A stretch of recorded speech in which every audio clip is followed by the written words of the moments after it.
اب اس کے ساتھ ہی ناظرین آپ کو بتائیں کہ انچارج بین الصوبائی پولیس نے دوران چیکنگ ٹو ٹرکوں سے 24 ٹن آٹا سمگل کرنے کی کوشش ناکام بنا دی ہے۔ اسی حوالے سے مزید بتا رہے ہیں ہمارے نمائندے زبیر خان نیازی۔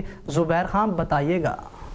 جی بالکل، ڈی پی او بکھر سید علی رضا کی ہدایت پر بین الصوبائی چیک پوسٹ داجل اور درئی پتنوں پر گندم، آٹا اور کھاد کی غیر قانونی نقل و حرکت اور اسمگلنگ پر سختی سے پابندی ہے۔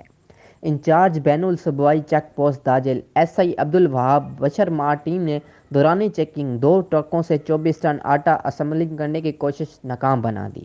قبضہ سے 24 ٹن آٹا برآمد، مقدمات درج۔ مزید ڈی پی او بکھر سید علی رضا کا کہنا تھا کہ گندم، آٹا، کھاد کی اسمگلنگ پر سختی سے پابندی ہے۔ پنجاب سے کے پی کی جانے والی تمام گاڑیاں کشتیوں کو اچھی طرح چیک کریں۔ آٹے، گندم، کھاد کی اسمگلنگ میں ملوث عناصر کے خلاف سخت قانونی عمل میں لائی جائے گی۔ جی